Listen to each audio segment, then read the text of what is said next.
Hello students, इस नए video में आपका हार्दिक स्वागत है। पिछले वीडियो में हमने अकाउंटेंसी के विषय में संक्षिप्त जानकारी आप लोग को दिया था। अब इसके विषय में पूरा हम बताने जा रहे हैं धीरे एक एक करके। तो पहले आप जान लीजिए, अकाउंटेंसी में आता है पुस्त पालन, बुक कीपिंग। बुक कीपिंग किसको कहा जाता है? बुक कीपिंग शब्द की उत्पत्ति दो शब्द से हुई है, book plus keeping. Book plus keeping, इस दो अंग्रेजी शब्द के नाम से के मिल करके बना हुआ है। बुक का अर्थ होता है बही या पुस्तक, और कीपिंग का अर्थ होता है रखना या पालन करना। इस तरह से बुक कीपिंग का शाब्दिक अर्थ होता है पुस्त पालन या पुस्तक रखना। कैसी पुस्तक रखना? हम लोग कॉमर्स पढ़ रहे हैं। कॉमर्स में लेन देन होता है व्यापारिक। कॉमर्स के बारे में भी हम लोग जानते हैं कि कॉमर्स दो शब्द के मेल से बना हुआ है। एक है व्यापार प्लस व्यापार की सहायक क्रियाएं। तो व्यापार में क्या होता है? लेन देन होता है, मौद्रिक लेन देन होता है, वस्तुओं का आदान प्रदान होता है। इन्हीं लेन देनों को हम लोग रिकॉर्ड करते हैं इस बही में। बुक कीपिंग माने पुस्तक रखना। इस बही में कैसी पुस्तक? हिसाब रखना, हिसाब की पुस्तक है, जिसमें व्यापार में जो मौद्रिक लेन देन होते हैं, वित्तीय स्वभाव के लेन देन होते हैं, उसको हम लोग एक उचित विधि, उचित पुस्तक में स्पष्ट रूप से एक बही में लिखते हैं। बुक कीपिंग के अंतर्गत निम्नलिखित 4 क्रियाएं शामिल होती है। पहला है वित्तीय स्वभाव के लेन देनों को पहचान करना। दूसरा है इन लेन देनों को मुद्रा के रूप में मापना। तीसरा है रोजनामचा या जर्नल प्रविष्टि करना। चौथा है खाता बही में इसकी खतौनी करना, पोस्टिंग करना आता है। इसके अंदर इन्हीं 4 क्रियाएं शामिल होती है। इसके अंतर्गत पहचानते हैं कि लेन देन कैसा है, और इसके बाद हम लोग पहचान करके उसको मौद्रिक रूप में मूल्यांकन करते हैं, कितना रुपए का माल बेचा है, खरीदा है, ये सब। उसके बाद में हम लोग जर्नल के अंतर्गत 2 भागों में बांटकर एक डेबिट और क्रेडिट लिखते हैं। अब उसके बाद में फिर इसको विभिन्न वर्गों में बांटा जाता है खाता बही के रूप में, खाता बही में, और फिर शेष निकाला जाता है। यहीं तक बुक कीपिंग के काम किया जाता है। इसके बाद का जो कार्य होता है वो आ जाता है लेखांकन के अंतर्गत, अकाउंटिंग। अकाउंटिंग में क्या है कि अकाउंटिंग के अंतर्गत जो भी लेन देन है उसको हम लोग लेखा अंकित करते हैं। इसमें अंकित करके, नियमित रूप से अंकित करके उसको फिर हम वर्गीकरण करके, सारांश तैयार करके फिर विश्लेषण करते हैं और निर्वचन करते हैं। निर्वचन तक के इसमें कार्य आता है, यानी लेखांकन में ये सब कार्य आते हैं। अब और फिर लेखाकर्म। लेखाकर्म से आशय होता है लेखांकन के सिद्धांत एवं व्यवहार संबंधी संपूर्ण ढांचे से। लेखा कर्म से आशय लेखांकन या लेखा शास्त्र से आशय होता है लेखांकन के सिद्धांत एवं व्यवहार संबंधी संपूर्ण ढांचे से। यानी accountancy refers to the entire body of the theory and practice of accountancy. संपूर्ण इसका बॉडी है, इसका पुस्त पालन और लेखाकर्म। अब लेखांक शास्त्र के अंतर्गत ही पुस्त पालन और लेखांकन आते हैं। अब देखिए पुस्त पालन की विशेषताएं क्या है, या पुस्त पालन की कौन कौन सी विशेषताएं इसमें पाई जाती है। पहला है मौद्रिक रूप में लेखा। व्यापार में जो भी मौद्रिक रूप में लेखा होता है उसी का को हम लोग इस बही में पुस्त पालन में लिखते हैं। जो मौद्रिक में नहीं लेन देन होता है उसका लेखा पुस्त पालन में नहीं किया जाता है। जो मुद्रा के रूप में, मुद्रा माने रुपए पैसे के रूप में जो होता है, उसी का लेखा हम लोग इसमें करते हैं। दूसरा बताया गया मौद्रिक व्यापारिक सौदों का लेखा, recording of business transaction. Business माने जानते हैं हम लोग क्या होता है, व्यापार बिजनेस किसको भी कहते हैं। वस्तु की खरीद बिक्री का लाभ कमाना ही व्यापार कहा जाता है। तो इसमें व्यापारिक लेन देन होते हैं, वस्तु की खरीद बिक्री होती है, उसी का हम लोग इसमें रिकॉर्ड करते हैं। जो व्यापारिक सौदे होते हैं, व्यापार में जो लेन देन होते हैं, उसी को हम लोग पुस्तपालन में लिखते हैं। तीसरा है नियमानुसार और निश्चित लेखा, नियमित लेखा, नियमानुसार एवं नियमित लेखा। As per rule and regulation, rule and regular recording.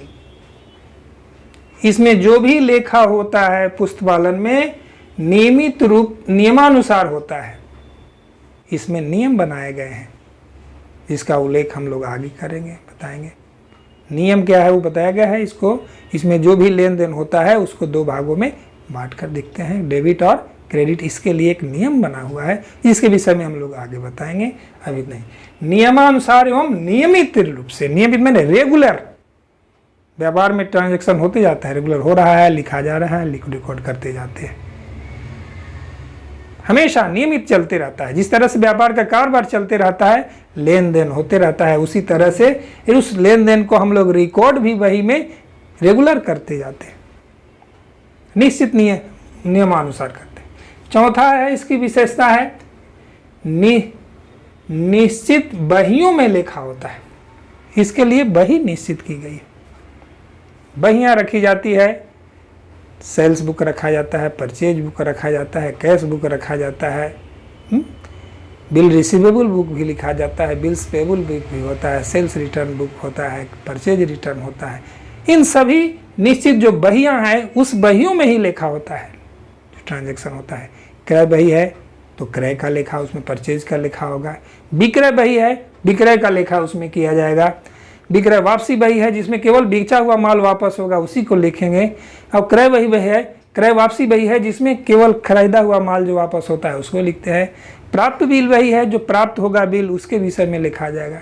तो बता रहे हैं कि निश्चित बही में ही लिखा होता है, निश्चित लेन देन, निश्चित जो होता है उसको निश्चित बही में ही लिखा होता है, रिकॉर्ड। और पांचवा है निश्चित प्रणाली के अनुसार, रिकॉर्डिंग इन सर्टेन सिस्टम। इसमें सिस्टमिकली लिखा करते हैं हम लोग, जो भी व्यापारिक लेन देन उसका सिस्टम बना हुआ है दोहरी लेखा प्रणाली में, उस सिस्टम के तहत लेखा करते हैं।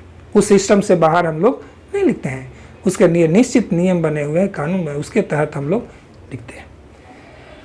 अब निश्चित उद्देश्य, पुस्तपालन में जो भी लेन देन को हम लोग रिकॉर्ड करते हैं, उसका कुछ निश्चित उद्देश्य होता है। रिकॉर्ड करने का उद्देश्य होता है, क्या होता है?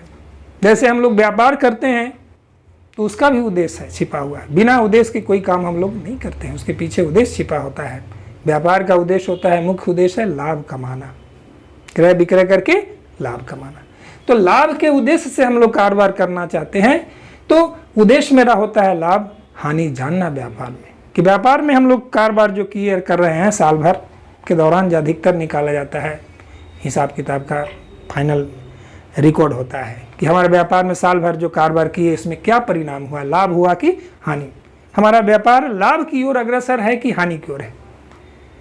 यदि लाभ हो रहा है तो अच्छा, और लाभ हो रहा है तो देखेगा व्यापारी कि लाभ हो रहा है तो पहले की अपेक्षा लाभ की मात्रा हमारी बढ़ रही है कि घट रही है। यदि घट रही है पहले की अपेक्षा तो उस पर विचार करेगा कि क्या कमी है हम में जिसके कारण हमारे व्यापार में हानि हो रही है, या पीछे की ओर जा रहा है। लाभ हो रहा है तो पहले की अपेक्षा कम हो रहा है, उस कमी को पहचाने का। तो इसमें इसका निश्चित उद्देश्य होता है। वो उद्देश्य होता है, क्या होता है रिकॉर्ड रखने का, व्यापार में लाभ हो रहा है कि हानि हो रही है, हमारे कितने की संपत्ति लगी हुई है इस संस्था में, कितने का मेरे ऊपर दायित्व है, इन सारी बातों को जानने के लिए उद्देश्य से ही रिकॉर्ड किया जाता है। और सातवां है पुस्तपालन विज्ञान एवं कला दोनों है। सातवीं विशेषता में बताया गया है कि इसमें कला और विज्ञान दोनों का गुण मौजूद है। विज्ञान हम लोग जानते हैं, विज्ञान हम लोग को थ्योरी देता है और कला करके बताता है। तो इसमें दोनों है, थ्योरी है, प्रैक्टिकल दोनों बताया गया, करके बताते हैं। थ्योरी में नियम बताए गए हैं कि कैसे हम लोग रिकॉर्ड करेंगे, और फिर करके भी हम लोग प्रैक्टिकली भी करते हैं। पुष्प पालन करते हैं, जर्नल तैयार करते हैं, अपने लिखते हैं जरा करके लेन देनों को, लेजर तैयार करते हैं, और आपको जर्नल को कई भागों में विभाजित करके भी लिखते हैं, फाइनल करते हैं। तो इसके प्रैक्टिकल हो गया। तो अब यही हम इसकी विशेषताएं हैं, 5-7 विशेषताएं बताई गई है, जिसमें पहला मौद्रिक रूप में लेखा, दूसरा है व्यापारिक सौदों का लेखा, नियमानुसार नियमित लेखा, निश्चित बहियों में लेखा, निश्चित प्रणाली के अनुसार लेखा, निश्चित उद्देश्य, और पुष्प पालन विज्ञान एवं कला दोनों हैं। अब देखिए, मैं पुष्प पालन के उद्देश्य के बारे में बताने जा रहा हूँ। पुष्प पालन के निम्नलिखित उद्देश्य हैं। पहला उद्देश्य व्यापारिक लेन देन का लेखा रखना। पुष्प पालन रखने का मुख्य उद्देश्य होता है व्यापार में जो लेन देन होता है उसको लिखना। कितना किससे लेना है, कितना किसको देना है, कितने का हमने नगद माल बेचा, कितने का उधार बेचा, कितने का किराए के रूप में भुगतान किया, कितना वेतन दिया, इन सभी चीज़ों को, लेन देनों को लिखते हैं, उसमें लिखा रखना उद्देश्य होता है। दूसरा उद्देश्य है व्यापार की आर्थिक स्थिति का ज्ञान प्राप्त करना। व्यापारी, हर कोई जानना चाहता है कि हमारी व्यापारिक स्थिति क्या है, आर्थिक स्थिति क्या है, कितना किससे लेना देना है, कितने की संपत्ति है, कितने का दायित्व है, कितने की पूंजी लगी हुई है, इन सारी बातों को व्यापारिक आर्थिक स्थिति का ज्ञान होता है व्यापार।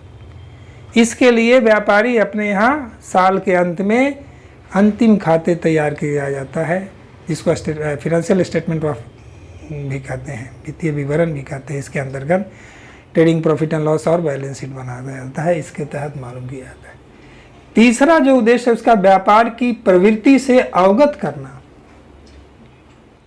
व्यापार की प्रवृत्ति, ट्रेंड, प्रवृत्ति क्या है व्यापार की, यानी हमारा व्यापार किस ओर जा रहा है, आगे की ओर जा रहा है कि पीछे, यानी लाभप्रद स्थिति में है कि हानिप्रद, ट्रेंड जाना जाता है। और ट्रेंड जानने के बाद में आकलन करता है व्यापारी कि यदि लाभ हो रहा है, देखेंगे कि पहले की अपेक्षा लाभ बढ़ रहा है कि औसतन की घट रहा है, परसेंटेज मेरा बढ़ रहा है कि पहले के लाभ का कि घट रहा है।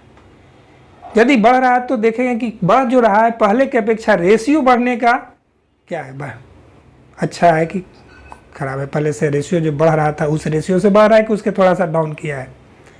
यदि डाउन करता है तो विचार करता है कि क्या कमी है जो हमारा लाभ का पहले से अपेक्षा लाभ की प्रतिशत में कमी आई है, उसको दूर करने का प्रयास करेगा।